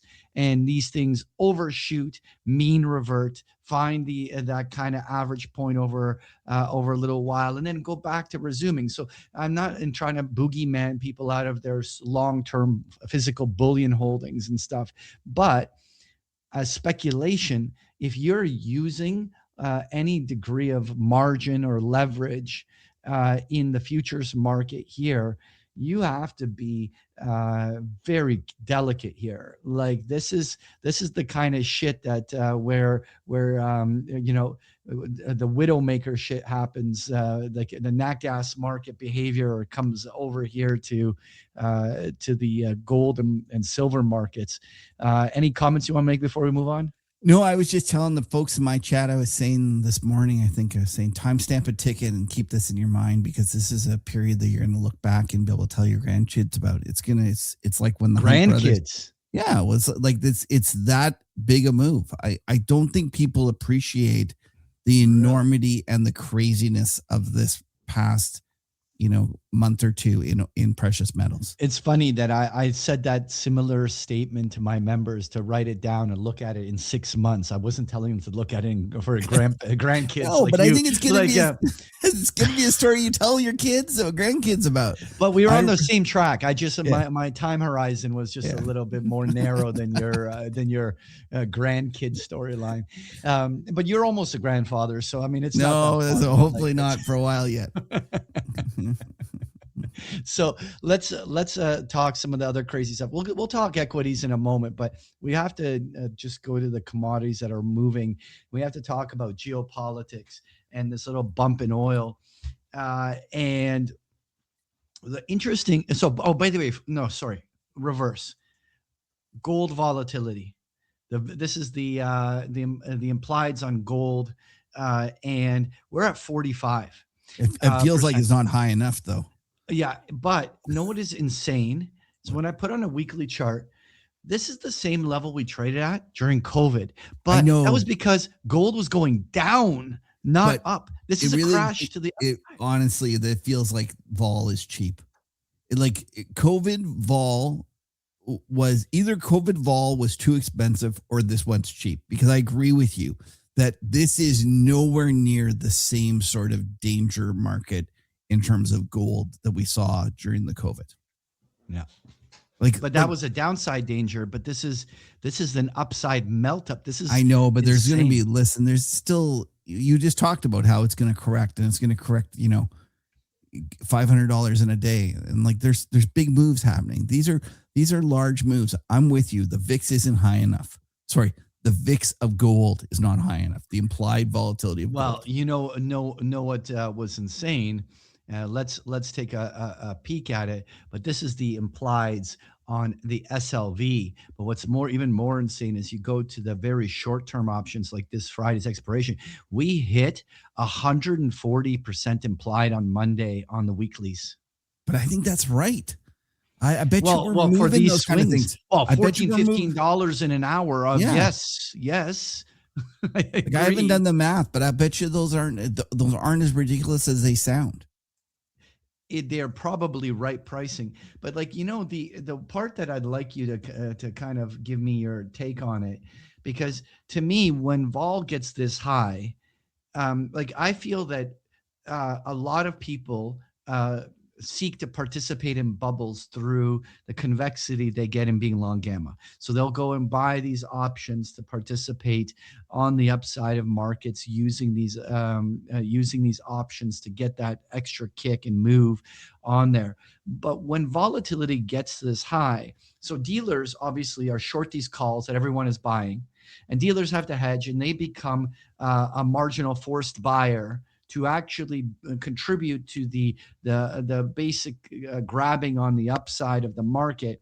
And they are just fuel. They're fuel that's an additional contributor to the overall advance of this market. Now, you have these weekly roll-offs and all this happening, but when vol spikes to these ridiculous levels, it's very hard and a very bad payoff profile for people to be buying new gamma to replace these calls that are about to expire, because they're seeing how expensive they are, wide spreads, all of these crazy things.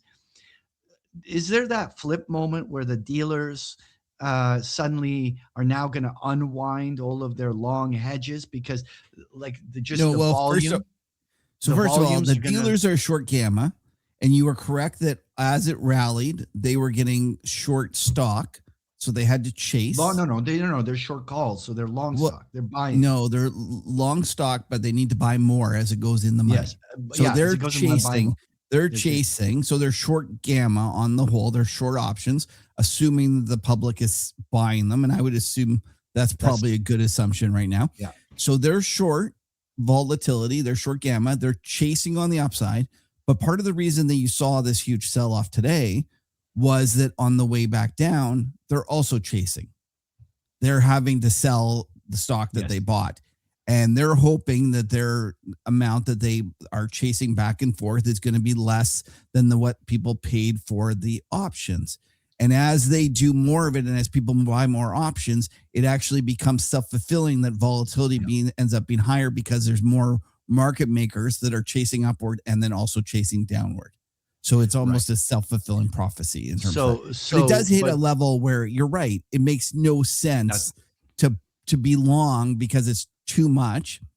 I would say that it's probably a little more complicated than that. Like I was looking at 1 year option vol in silver, and it was kind of shocking to me because you could go and sell 180% of the strike call. So something that's 80% out of the money, you could sell a 1 year call for that. And then you could buy a 20% out of the money put for the same amount. Yeah. And that to me was like, oh, that's the skew. And that's the second thing. Actually, I want to talk about the skew, particularly in oil, but the skew 100% is insane on precious metals right now. If you were along that wanted to keep it, to me, that trade makes a lot of sense. You go, you sell 180, like 80% out of the money calls, right? Yeah. So it has to go, let's just say silver's at $100 just to make it easy. So you're selling the 180. So you're giving away upside above 180. Yeah. At the same time, you're giving another 80% upside. Yeah. At the same time, you're protecting yourself on below 80. And you can do that for zero. Like to me, that's the trade that folks should be doing. And maybe I'm wrong. The collaring is all we're doing at big picture trading right now. Yeah.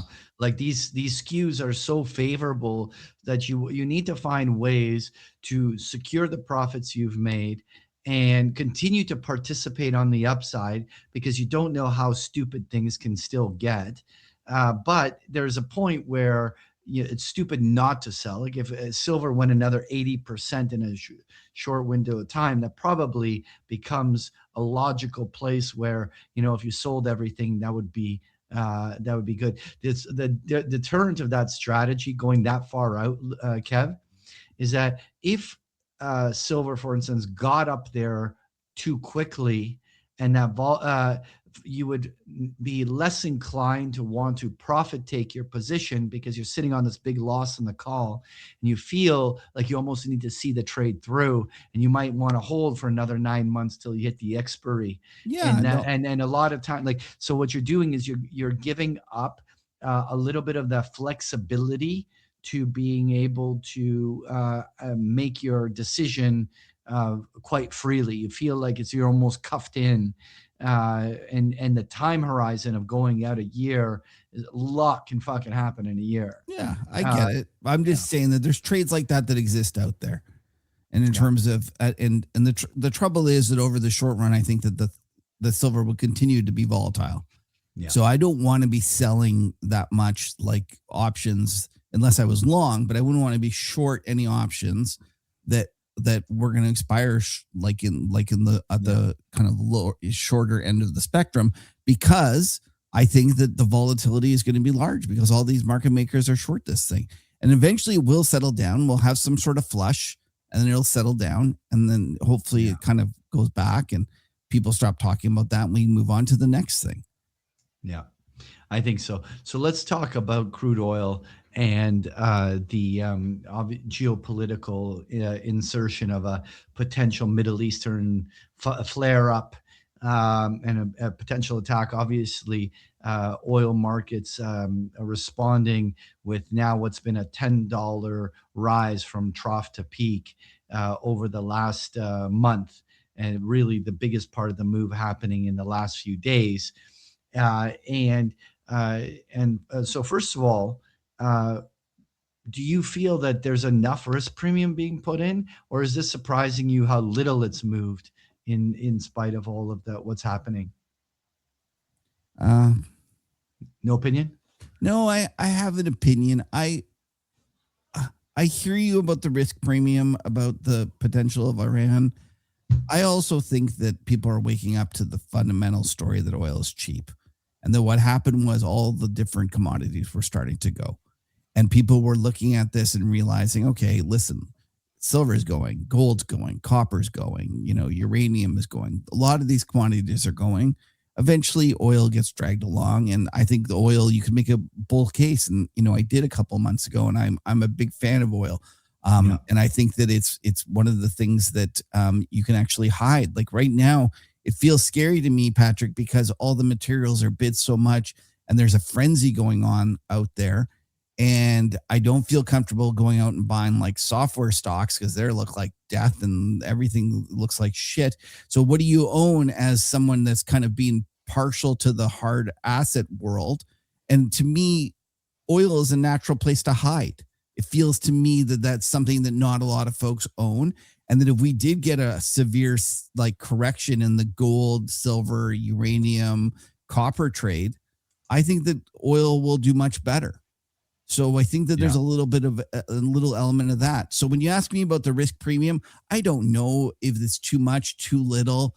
I just think that over the longer term, it's a bull market story. And then even though it's rallied $10 to me, it's we are always in agreement on this, and that's the scary part. But the point being that we've been generally bullish oil about the same time. But the thing that I want to highlight, which is interesting about this market, is literally that same skew you talked about on silver. It exists right now in oil because of that premium. So first of all, let's have a look here. The implieds have gone from like 25% to 55% out to the February options on crude oil futures. But there is a very clear, I don't know why there's this kind of weird blip here on it, but there is a very clear fat right tail on the upside of crude oil options that allows you to do some pretty insane option collars, the way that we were talking about on silver. Like we're talking about, you could be going up to $75 and $80 strikes out for just a month, and financing $60 and $55 strike put options below, like a total skew where you're having like a $15 upside and a $5 downside near zero cost. And that's obviously because they're pricing in that geopolitical escalation, knowing that you gotta price that right tail to have some risk premium in it. But that allows you to actually construct some super interesting hedges around this. Oh, well, listen, I'll leave that to you. I personally wouldn't want to give it away yet. So when I'm talking about silver, we've run from $15 to $115 or whatever the number is, right? Like, so it feels later in the game. When it comes to I'm talking about a 22-day option. I'm talking about okay. Well, I'm talking about 3 weeks of price action. I just worry that if there's actually an event that you won't have wanted to give away that right tail. Okay. So if there's an event, if you made $10 to $15 upside in crude oil in 2 to 3 weeks, tell me you wouldn't be profit taking. No. Depending on the event and depending on what my other parts of my books, I might not be. Yeah. Like if there was like, listen, if we went up $15 because there was no event and everyone was just talking about it, and there was all sorts of FinTwit guys talking about the imminent, destruction of Iran, and it was just all hype, then yeah, I probably would be taking profit on it. Yeah. But if there was an actual closing of the Straits of Hormuz, I don't know if I would. But okay, that I agree. But what's the likelihood happens in a 3 no? I listen. I'm just telling you, me personally, and I'm not disputing your trade. I hear you. And in the grind higher, in the scenario I gave you earlier, where I said it's a bull market, it's headed higher, that is a great trade to do. Yeah. Right. Like that is the trade you want to do. You're protected on the downside, and you're getting paid to own it. So I hear you, and I'm not disputing that. I'm just saying that for me, it's to me it's early, and I'm just not ready to give away any right tails yet. Absolutely. Moving on, let's talk uranium, and so we have this. This is the U308 futures contract. I'm putting on a weekly chart just so that it closes that less illiquid kind of price action. But we went through what was essentially a 15-month bear decline that was giving back gains all through 2024 into early 2025. And it started to improve through 2025. But really, the last 5-6 weeks, we have seen a material advance in uranium. And that has woken up the SPUD and the Sprott Physical Uranium Trust, and things have really started to get going. What's interesting is that while uranium stocks have been buzzing for a long time, this is just starting to wake up, and I'm curious whether or not we still have some big upside coming here on uranium from a physical perspective. Any comments before we move on? I think it can be squeezed. I think that the reality is that all of the degens that have squeezed, they figured out they can squeeze silver. They figured out that they can move gold. I think uranium is even smaller than both those markets by a factor of 10. Yeah, even more. So it is the potential to get squeezed, and it's an important commodity. And there's another one of a right tail I wouldn't give up. Like the reality is that you could wake up and that thing could double, even though it seems like it's gone a long way. It's a very little small input part of the cost of running an actual nuclear facility. It doubles and it really doesn't mean anything. So if you get a situation where people start stockpiling these things, and I think that, Patrick, what's really pushed this recently was for a long time, the Sprott wasn't buying, and they were issuing shares. They were trading above NAV, And then all of a sudden they issued a prospectus, and now all of a sudden they went in there and they were the ones moving the actual underlying commodity. And it was amazingly thin on the upside. Yeah, absolutely. And now when there's a technical breakout and the thing trades up to it or above its net asset value, suddenly that discount gone. This becomes a player on the field, right? And so we're definitely seeing the uranium market waking up. So I'm going to use Cameco as the kind of proxy stock of what's going on in the broader uranium stocks. Now they've been bullish for well over a year or close to a year now, and they've had an absolutely amazing run. Like this Cameco's gone from $35 to $135, and the thing is that they've almost started going parabolic here. And so while uranium hasn't really been squeezed yet, it feels like it's sort of like uranium's in the third inning of its game, and uranium stocks feel much more kind of seventh, eighth inning of their moves. Is that your vibe as well? I don't know. Maybe I guess I don't really have a view, except that it's part of this move in the new year that we've seen this huge rotation.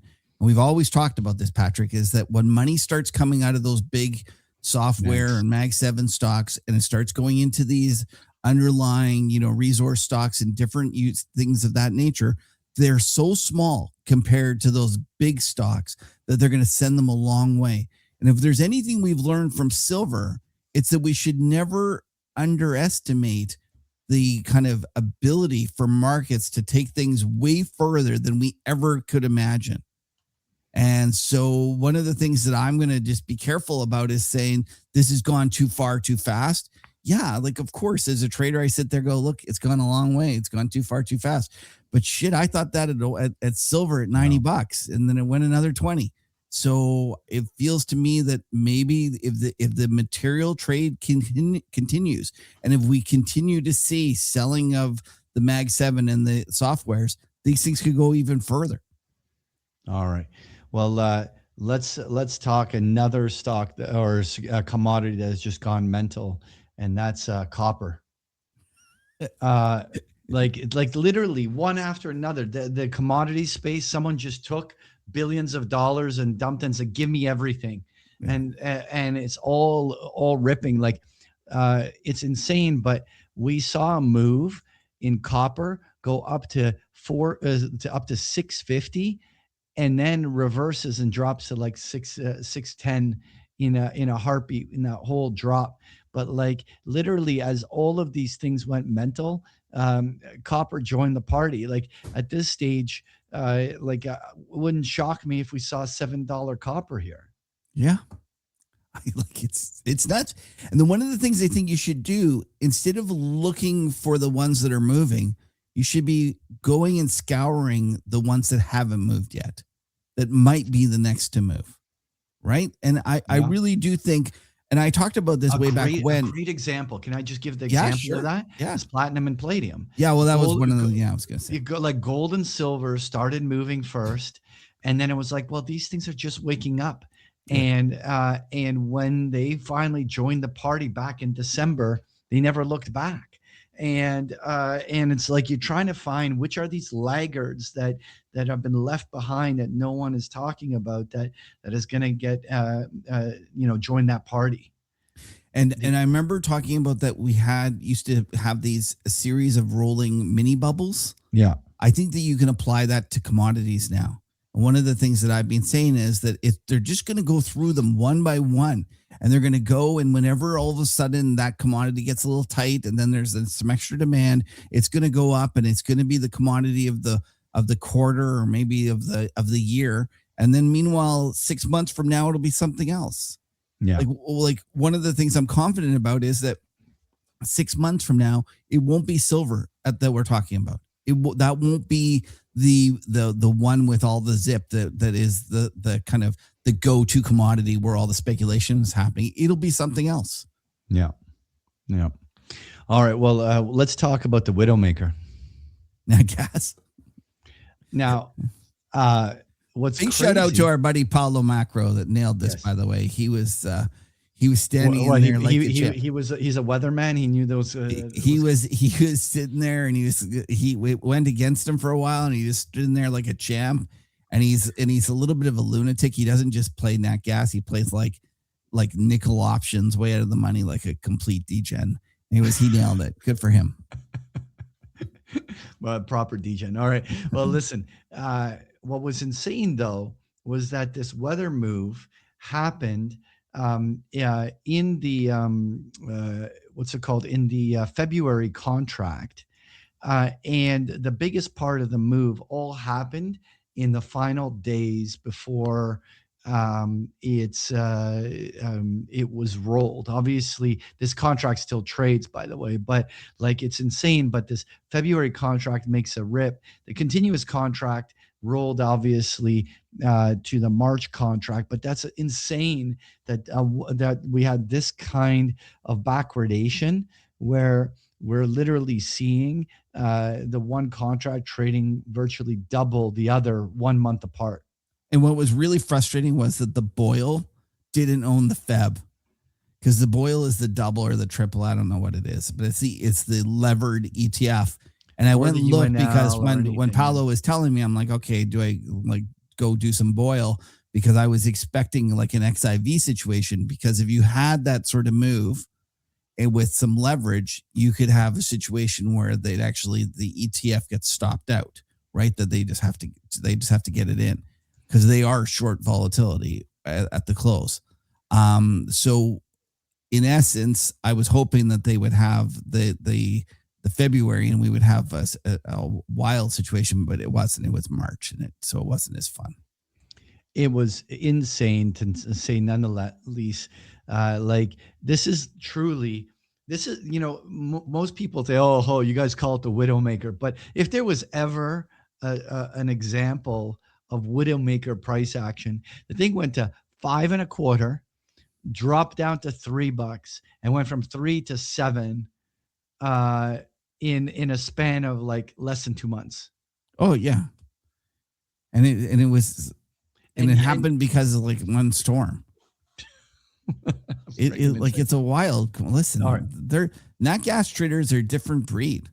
They're just I don't really I don't understand them. And the real problem about nat gas trading it is that the proper serious professionals, you'll see all of a sudden nat gas will get surprisingly weak or strong midday, and you'll be like, what the hell's happened? And what you don't realize is that they've all gotten subscriptions to some sort of service. And all that's happened is the forecast for the weather for like 2 weeks out has changed. So you never really truly know what's going on in terms of trying to figure out what's going on, because you need to have that access to the weather data. And so you're really trading what people are expecting this forecast to be, as opposed to the actual weather to some degree. Absolutely. Okay. We can't go this far into the show without circling back to S&P, the Mag 7s, and obviously touching on the FOMC. Well, first of all, let's just get the FOMC out of the way. Clearly, whether Powell stays on or not, there is a new Fed chair coming, and at least what the markets are pricing in is that the FOMC is going to take the knee and remain unchanged for the first quarter going into the April meeting.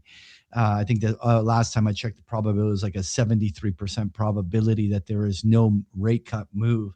I was thinking at least some sort of guidance could have caused some sort of a move in the markets, but nothing.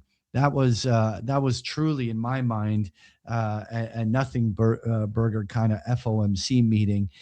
Is this paint dry meetings for the first quarter? Well, is Powell going to be there for 2 more or 1 more? I thought it was May. So he's going to be there until the April 30th meeting. Or I think there's like a meeting at the last. So it is 2 more. So he'll have the March and the April. Yeah, I actually thought that this meeting was a little more hawkish than the market did. to me that they took the balance of risks and they tilted them back towards neutral, as opposed to they were leaning a little bit to the balance of risks being to the downside on the economy, and they made it firmly more neutral. I'm not saying that's incorrect, but it seemed to me that that was actually a shift from the FOMC. And I guess the stir people, they all those traders had already priced that in because it didn't seem to really affect it. I guess also the stock traders just didn't care. Like they were too busy trading gold, silver, and just having fun with everything. Like they just really, nobody cared. Like I like, have you ever seen an FOMC meeting that people cared less on? No. Well, I personally was paying more attention than I should have, because the rates markets have been so dead. The bond markets have been so trade range bound that I'm just like, what the hell is going to wake them up? Where it's going to get us moving again? And the FOMC just simply offered something that could have played the role of a trigger. And so I was kind of, I'm waiting to see whether something ever starts up, because when the currencies are moving this much, and you have the commodity markets moving this much, you'd think that the rates markets would at least be responsive to the type of intermarket relationships that are emergent, and the bond markets just don't give a fuck. No, they don't. This is And I would argue that even though you said that the currency markets are moving a lot, they perked up a little bit. That you ain't seen nothing yet. That was just the start. First inning. You know what? That's just the warm up pitch. That's not even. God.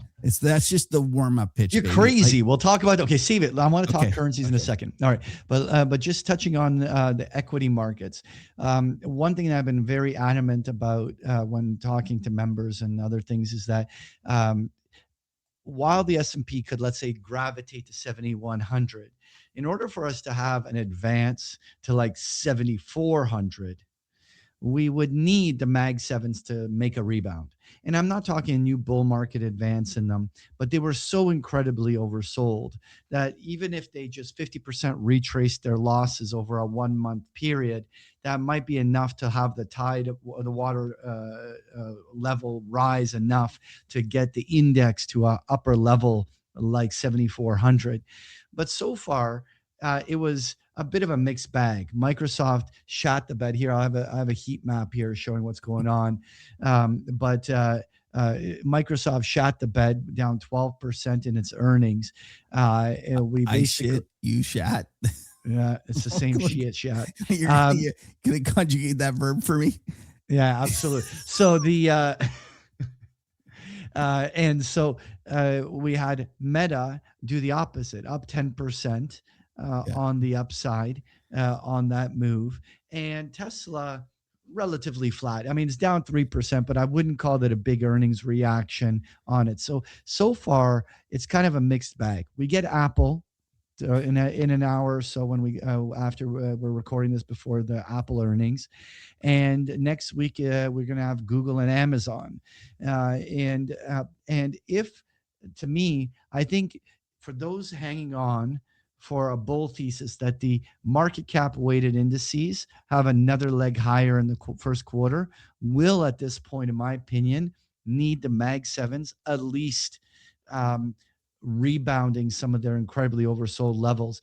If we have this scenario where only two of them gapped up like Meta, and the rest of them are either flat or down, there's just not going to be enough momentum to get these indices higher. And I mean, literally, we were down 100 S&P points. The only thing red on the screen were the Mag 7s. Everything else was green. Yep. Like literally, we were down 100 S&P points because the Mag 7s were selling. And so, to me, this earnings is really important. We already just got 3 of them, but if we don't see at least a solid 2-3 good more beats that really kind of get some money flow back in there, I think 7,100 could still be printed, but we're getting to a heavy level that's going to be an upper ceiling on this S&P. Now, whether a trigger to begin a market sell-off kicks in imminently is something I'm not ready to stick my neck out to make a call on, but I don't think there's going to be much money made on the S&P longs at this stage.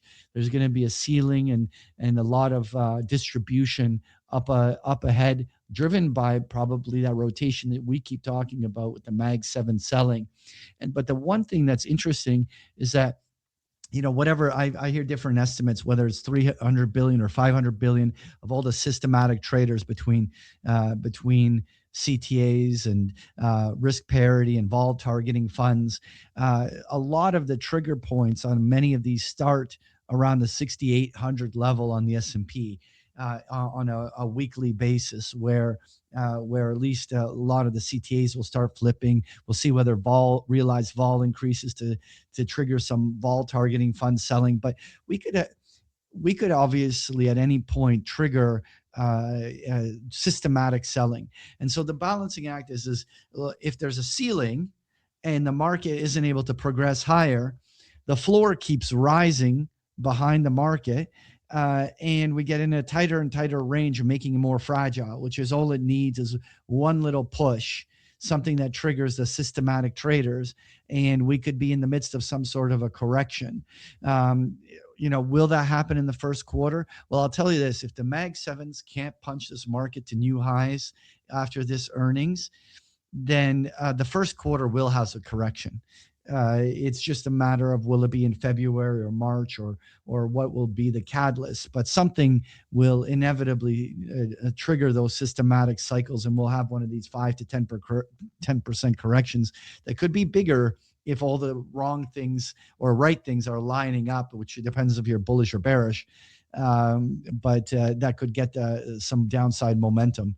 Do you have anything to add to that? Or yeah, so I love repeating the Bruce Kovner line, which is what I'm really looking for is a market that is not confirming consensus. And what's consensus right now? Consensus is that everything's great. The U.S. economy is about to explode higher. You got to own stocks. You got to be all in on risk. Trump won't let it go down, yada, yada, yada. Meanwhile, you look at this thing and it isn't like the SPOOs looks better actually than the Qs. Qs hasn't hit a new high for 3 months or 4 months. Yeah.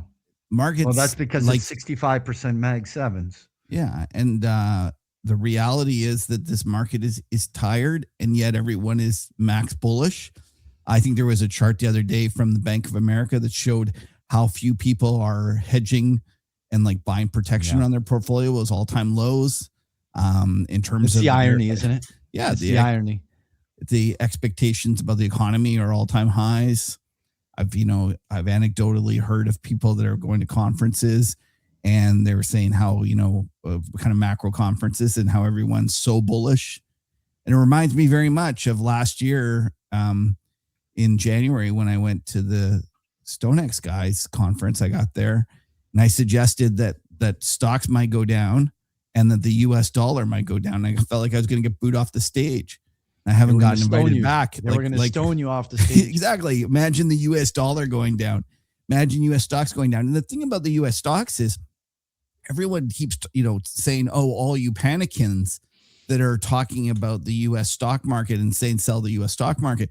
The reality is that last year, almost every, country beat the US stock market in terms of returns. And that's just in nominal terms. And then when you converted it to US dollar terms, it's quite obvious that almost everyone beat them. And then when you look at it on a vol adjusted basis, it's even more so. So it's just, to me, back to your point that market feels like there's a potential accident waiting to happen. I completely agree. It feels like everyone's bullish and the market's not going up. That's how it feels to me. So let's talk about canaries in the coal mine that have or have not been triggered on there. First of all, the breadth of the market generally has been rising, but it's slightly rolled. But that's nowhere near, alarming that we have serious deterioration and divergences of breadth, but it'll be very curious to see whether breadth starts to deteriorate. We had really nice moves in that equal weight index and in the small caps, like you can see the money distributing, but will we see this trend kind of diverge back or head back down and not be working as well? That's a canary number one, which has not been triggered. I'm just saying, like, things that I feel that need to be watched. The second thing that I think is the credit markets, and the junk bond market has been behaving very well. Things have, at least on a price level basis, there is no alarm bells being rung by the high yield credit stress points showing distribution. That's another canary. And the last one that I want to watch is the XLF, which is the financials. So far, when they disappointed on their earnings, they retraced, but it could be just a Fibonacci retracement. That could be still a bull advance back above the 50-day for another run. But if we see financials putting in a topping formation, we turn around, see mag 7s not participating, we see credit markets start to roll, we see breadth start to deteriorate, then you're going to start seeing I'm getting pretty bearish, Kev, kind of tone. I feel like there's a lot of reasons to be bearish, but we haven't seen any canaries start dying in the coal mine that are the alarm bells that it's imminent. And so I'll push back on that a little bit. IGV. Pull up the software like ETF. So IG? GV. This is a software basket. Oh. Yes. This is stuff that people are long. A lot of these names are stuff that, where everyone was telling us were must owns before. Microsoft, Palantir, Salesforce, Oracle, Intuit, AppLovin, Palo Alto, Adobe, CrowdStrike, ServiceNow. That's what that basket looks like. And when you pull up the chart, it looks terrible. Okay. I'm not going to disagree. So I'm going to say that. Okay, no, but this is okay. This is the first canary that's dead in the coal mine, which is no, because you would have to argue that I hear you. The mag 7s you're saying there's a little herd of canaries or a little cage in them, and there's one different is dead. things. There's things that are like, but what becomes more worrisome is when they start all like dying, because like that there's different things. But I would argue a horrible analogy. It's not time to buy your insurance when there's 8 canaries on the floor. Then it's too late. Yeah, the insurance company isn't very keen on selling you insurance then. So go buy your insurance, buy your straw hats in the winter or whatever they say. Now we saved the best for last. Okay, what is it? Because what is the most important thing to watch this week? The US dollar. That's right. And we saved it right for the end. Those listeners that were willing to ride it out right to the end of the show. But Kev, look, back in December, when the dollar turned up and when it turned up back in October, I was tactically bullish only because I felt from such an oversold state and a basing formation, there was room for the dollar index to do a 50% retrace. So like that, we would have just a tactical retrace, not some structural bull market, but rather simply what markets do in ebb and flow. The dollar index couldn't muster up even a 38% retracement. Like it could not even get back to a basic fib zone. Then I'm going to put this on a weekly chart. There was basically a solid base that was established all through the 2 years of 2023 and 2024 that had the 100 to 100 and 203 level acting like a key support. When this was broken on the Liberation Day driven drop on the downside, we weren't able to beat that. And there's a technical saying that what was previously support when broken acts as overhead resistance. This, the fact that the dollar index spent 6 months trying to base and turn and couldn't, that's to me a sign that this distribution is still incredibly dominant. And the fact that we've broken down this way, it's when the yen intervention happened. I want you to talk about that because I don't know the story as well as you do probably. But when we had all of the cross currencies suddenly all moving together, this is when big currency moves happen. At minimum, the measured move is a direct hit of the 2021 and 2018 lows near 90. And that obviously you would argue that there's a bigger macro story where they could go way lower than that over the long term. But I think from a trading perspective, a move down like a 6 handles further down to the 90 level on the dollar index at this point truly is the path of least resistance. And the thing is that like the currencies, like you go through them all, and I'll let you talk to ones you want, but like the euro broke out, like we could be heading right to 125. The pound broke out of its June high. You have that big reversal in the yen. I'm going to look at the yen so that we can see it, not the US dollar yen, but the inverse. And you could see the yen intervention came in right along where all the previous support lines have come in the past. This could be just the beginning of a yen move. You have the US dollar CAD breaking back down to lows that we saw over the last 2 years. The Aussie dollar, a fresh breakout. Like everything is moving. The dollar is getting killed right across the board. You can't ignore this shit. Which one do you want to focus on? Listen,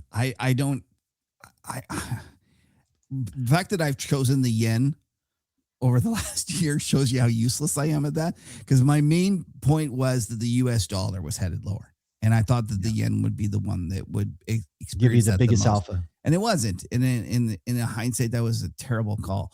I just want to remind folks, though, of the fact that they're sitting around and they're looking at the changing nature of relationships with the US dollar and the US bond market in terms of when stress happens in the financial system.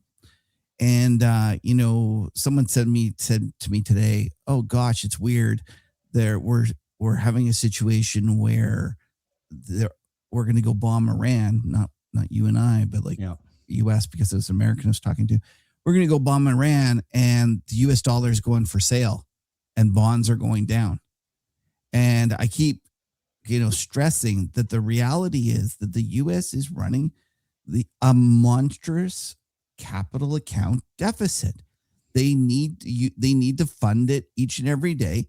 And as the world becomes more uncertain, capital is flowing back to the home countries for a variety of different reasons. And I think that this has just started.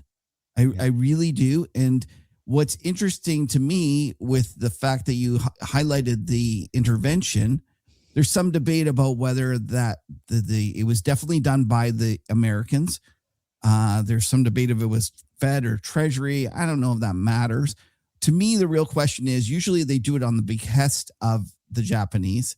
And did they do it on their own this time? Did they just go, screw this? I don't want the yen any weaker. And that's the part. And because we saw a day or two later, Trump said something like, no, I think the US dollar is fine going down. And at his heart, I believe that Trump does want lower dollar. I think that the problem is that once the dollar starts selling off, US financial assets are going to go with it. And that is the dilemma that they're facing, is that they want a lower US dollar to make it so that their goods are more competitive, so that they can, make tractors and compete against the Japanese and the Koreans. And there's nothing wrong with that. Like the world is imbalanced. The US does have too large of a capital account deficit, and it does need to rebalance. The problem is that people want it to rebalance without there being any pain in the financial markets. And that's the part that I'm just pushing back on and saying, no, you know what? It's going to rebalance, and the rebalance is going to mean lower US stocks. And at the same time, it's going to mean more jobs for middle America. And it's just that process is not something everyone wants. And people have rightfully said, oh, but Trump will want to take the pain. Maybe he won't. But there at the same time, Patrick, people aren't going to continue funding the largest deficit in the world when you go around and you start threatening your allies. Right? Yeah. Like that's the problem. Like they're sitting there running the largest, capital account deficit in the world, and then they're threatening the very people that are lending them the money. And so put aside your politics, put aside, what you want to be done, put aside what you think is fair, whether, people say, the US has been paying too much of NATO, and sure, maybe that's the case. Put away all those things and just ask yourself, what is the market going to do based upon what is happening? Trade the market not the market you want, the market you have in front of you. And to me, with this sort of volatility and this instability in terms of global politics, it's pretty clear to me that eventually that's going to mean a flight out of the US by the very people that are funding those deficits. There you go. You heard it from Kev. All right. Listen, Kev, just one closing thing I want to show you. Okay. Look at Bitcoin shitting the bed. Well, but what's crazy to me is I always actually suspected that there would be some sort of correlation between gold and Bitcoin, because they're sort of this alternative to the dollar thing. But Bitcoin is literally selling while gold is going parabolic and the dollar's weak. It's like someone's hitting the bid. Yeah. The other thing is, Patrick, have you seen all this brouhaha about how much gold Tether's bought? So Tether has gone and invested. I can't remember what the number is. There was an article in the FT, some crazy number. I don't know what it is. 16 tons. I don't know what it's just some obscene number. Like basically the largest individual kind of corporate or government buyer has been Tether over the last year of gold. So they're just buying it and storing it. So it's kind of funny. Like, what if they're turning their digital assets into hard assets? Right? And what if that's the transfer that's going? Yeah. And I think that there's more to that story than we know, and that we should probably all pay attention to, because I suspect that the Tether was gonna we're gonna look back and go, oh, Tether was a big part of this precious metal rally. Yeah. Kev, listen, me and you, we could honestly talk for 2 hours. There's shitloads of charts we didn't even touch on, but we got to keep this a little bit tighter. So I'm going to have to just basically stop us here, and we'll continue talking charts in the next episode. Anyway. All right, folks, thanks for tuning in. Yeah. Bull market, bear market, we're just happy to spend some time together on this crazy ride. Before we sign off, though, Patrick, where can they find you?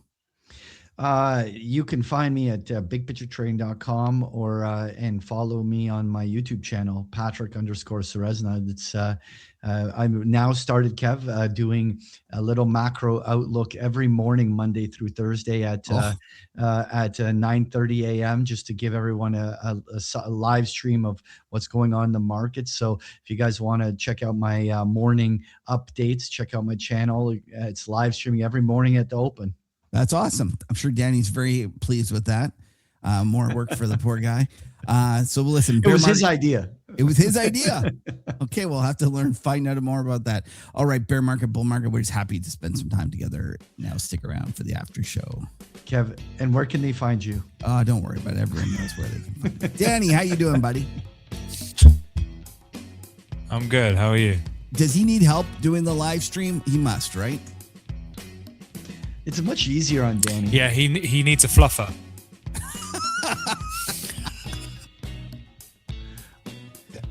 Danny is an amazing fluffer.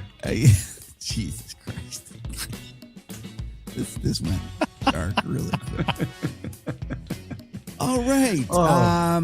What are you guys up to in terms of anything exciting? I'm heading out to Mexico City.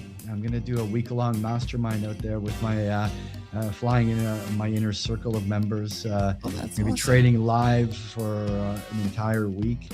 And I can't think of a more interesting week to do it in. Like, it's going to be a lot of action, and I'm going to have a lot of fun. It's Patrick, by the way, you chose a good week to not be coming home to Canada. Did you see what happens in terms of the snow? We got a lot for Toronto. We got like a couple of feet plus. But the other thing about it, though, is how usually our snow is so wet and gross. Yeah. Kind of like the Whistler terrible snow. Yeah. Send your hate mail to Patrick. He hates Whistler. All the Vancouverites are going to be mad at me for that comment. So it's usually really, really slushy snow because it's like by the lake.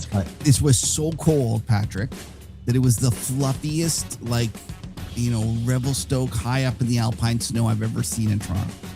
What's crazy is my son sent me a video of him. There was a huge snowdrift out on his balcony, and he just basically went and jumped in, and he just disappeared. Yeah, just he sunk right into it. Like, whoosh, it was actually awesome. Gone. I was actually in Ottawa though visiting my daughter, and it was so cold there, Patrick. It was Winnipeg cold. It was approaching the minus 30 handle. Without wind chill. It was and that's Celsius, everyone. Yeah, but actually they converge at that point. It's not much different. So it was really cold. It was like long underwear cold.